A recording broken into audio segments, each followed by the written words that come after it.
Hello and welcome to Zwartkops for round 4 of the Midas Historic Tour. The drivers and spectators were out in full force despite the chill in the air. History in Motion is proudly brought to you by Midas Sport, Gumtree, Mitsubishi Electric and their associate sponsors. Let's get some heat in the tyres as Peter Jenkins talks us through turn 2.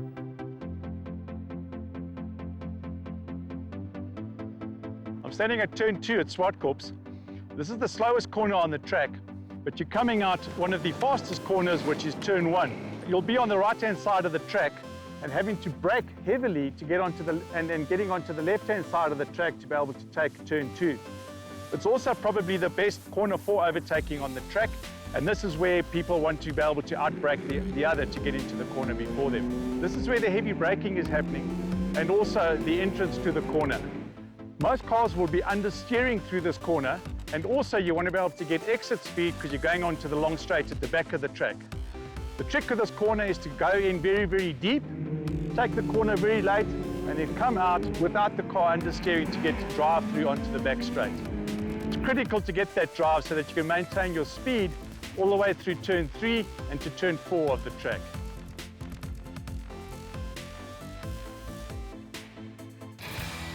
First on the track on this chilly winter morning were the Marque Cars. With a new handicap system designed for tighter racing, that action was bound to be close. Race faces on and the action was about to begin.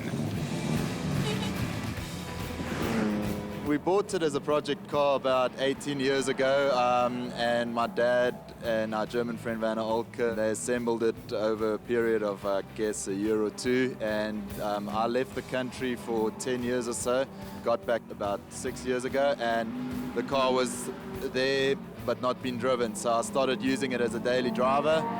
And when I say daily driver, I mean it. I had toolboxes in here, my dog drives with me in the car.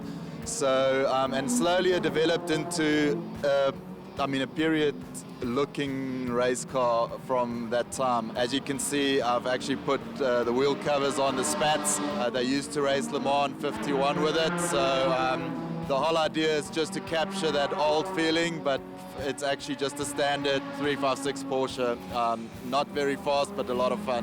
What was up with Stuart Grant? In qualifying, we had a bit of brake problems with 2 laps to go. It just went to the floor.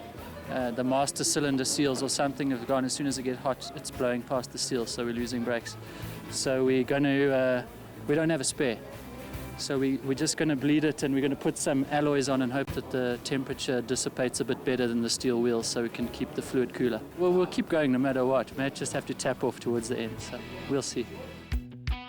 With it being a handicap system, the slowest cars start first, with the fastest car starting last and playing catch-up. Werner Hartzenberg will be the first car off the line, with Tegan Leishon starting 34 seconds behind him. Cobus Brits in his Porsche 911R will be the last to leave the pit lane 2 minutes 35 seconds later. The flag is waved and Werner Hartzenberg sets off to begin his race in his 1969 Porsche 356. Tegan Leishon in her 1976 Ford Escort is next to be flagged off. And as the timer counts up, the rest of the field leave the pits on their allocated second and begin the chase. Cobus Brits will be the last to leave the pits and will have a lot of work to do as he goes about unlapping the first cars who left the pits. Heading into Castrol Corner, and it's Merck versus Merck as Colin Keane and Stuart Grant go head-to-head. Keane leads Grant through Castrol and up the hill. Down the main straight, Rob van Aal in his blue Ford Escort leads the chasing red Alfa GTV of Ray Cornelissen, with Nick van Veek in his Mercedes behind him. This is where things start to get interesting as the faster cars begin to catch up to the slower cars and the real racing begins. Chasing Ray Cornelissen in his older Alfa GTV is Danny Kloos, who is about to make his way past Nick van Veek as they head through Renexcon. Behind them in the South African flag MGB GT is Yorick Smith. Through turn 7, Ray Cornelissen and Danny Kloos are side by side. This is a great battle for position as the Alfa GTs go wheel to wheel. Through G&H Transport and onto the main straight, and Kloos has moved ahead. Up into Castrol, and Keane and Van Veek are side by side with the Merc of Stuart Grant behind him. Keane moving ahead as they move through the corner, with Scott Houston and his MGB Roadster following him through. Into the pits comes Danny Kloos, retiring his Alfa GTV. Tegan Leishon leads Gavin Holt in his MG through BMW Performance Parts. Behind them is Rob van Aal in his blue Ford Escort. Coming through the turn, and Gavin Holt manages to pass Tegan Lation. So does Rob Van Aal, and Colin Keane is catching them. Holt spins, and Keane has to go wide into the kitty litter to avoid contact. So does Van Aal, and this will lose them both valuable positions in this handicap race. Heading through to Castrol Corner, and Cobus Brits leads the field. Behind him, Stuart Grant passes Scott Houston as they head up to the hill. The racing has been really close and will only get closer as the end draws nearer. Into Sassol Corner, and Stuart Grant is pushing hard with a little MG of Houston behind him. The BP Porsche of Cobus Brits leads Ray Cornelissen in the red Alpha, and Bert Van Aal in his yellow Escort as they head up the hill. Brits will pass Werner Hartzenberg as they come up to lap the Porsche 356. Brits may lead the race, but has he broken out? Coming down to turn 8 for the final time is Cobus Brits, and the checkered flag will be waiting for him. Behind the Porsche, the Alpha GTV of Ray Cornelissen runs wide and into the gravel, and Bert Van Aal will gain some ground on the Alpha, but there's not much else as the pair cross the line. Yorick Smith and Martin van der Merwe run side by side into turn 8. Smith edges ahead and will take 5th place overall. Great racing from the Marque Cars as they stream past the checkered flag. Confirmation of the results, and Cobus Brits did break out, and this handed victory to Ray Cornelissen with Bert Van Aal just over a second behind him. 3rd place went the way of Stuart Grant in his Mercedes. Well, the Marque Cars race was going well up until I think it was the 6th lap, where I was looking in the mirrors at just before turn 2. I saw all the cars behind me, and I realized that I needed to go a little bit faster, and I went through turn 2 just a little too fast and managed to spin it with everyone behind me. So I went onto the kitty litter, everyone went past, and I had to start all over again. It was a hard last 2 laps, and I had to get past as many of the slower cars as I could. Time for race 2, and the weather was warmer, but the track conditions were trickier after some oil had been dropped on the track from earlier races. Race 2 is underway, and the blue TVR of Andrew Wilson leads Rob Van Aal and Nick van Wyk through turn 1. Rob Van Aal runs wide, perhaps pushing a little hard or still finding a bit of oil on the track. He regains his composure and continues with his race, now running alongside Van Wyk. On the main straight, Stuart Grant is hunting down Scott Houston, who started 6 seconds ahead of him. Through BMW Performance Parts they go, and towards the hairpin of turn 2. Houston spins his MG in the middle of the track, and Grant is left with nowhere to go and ends up making contact with the MGB as he goes past. Scott Houston rolls backwards off the track as the field passes. Cresting the hill, Nick van Wyk is ahead of a rapidly catching Bert Van Aal. Van Wyk had a 19-second head start on Van Aal, but the faster car is making up ground as the race draws on, with Van Aal moving ahead as they go through Kenwood. Colin Keane is latched onto Stuart Grant's rear bumper. Keane has made up the 7-second advantage Grant started with, and now it's battle stations. Into Sassel, and Keane makes his move. He takes the inside line. Grant keeping the power down, holds firm on the outside.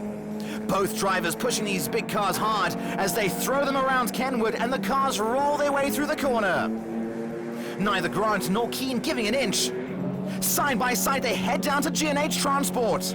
Their battle has allowed Leon Buerter to close right up onto the back of them. Through turn 8 and onto the start-finish straight, still nothing in it. The Alpha GTV of Buerter is pushing hard and looking for a way past the big Mercedes of Grant and Keane. Colin Keane has managed to get ahead of Stuart Grant. The Alpha leading on the Mercedes as they go through turn 1. He pushes his way ahead of Grant and heads after Keane. Into Renix Khan, and Grant tries to come back on Buerter, not letting the Alpha get away. Heading down towards turn 8, and Danny Kloos leads the battle between Ray Cornelissen and Martin van der Merwe. Onto the start-finish straight, and Cornelissen moves ahead. Van der Merwe slips behind and follows the Alpha down the straight. The yellow Ford Escort of Tegan Lation leads the blue Escort of Rob Van Aal into the hairpin. Behind them is the yellow Capri of Bert Van Aal, who is closing in on his brother and Tegan Lation. Van Aal and Buerter are side by side heading through turn 8. Both drivers pushing hard, but it's Buerter who moves ahead as they make their way down the straight. The BP Porsche 911R with Cobus Brits at the wheel powers its way through the field and races up alongside the Capri of Bert van Aal. Something's gone wrong in Brits' car and he slows dramatically. Now this will be a huge disappointment for him. The fuel pump went and brought his race to an abrupt end. The rest of the field streamed past as Brits' ailing Porsche stutters on to a retirement. Over the line comes the Porsche 928 of Andre Reinecker, and the checkered flag is waving. Further back, Bert van Aal and Ray Cornelissen are racing wheel to wheel as they go through the final bend. This is going to the line, and it's Cornelissen who edges ahead by 0.3 of a second. Confirmation of the results, and up front it was a battle of the Alphas with Leon Butter taking the victory ahead of Danny Kloos. Colin Keane finished just under 0.4 of a second ahead of Stuart Grant in the battle of the Mercs. Caroline, it was fantastic. We've changed the handicapping system in Marque Cars.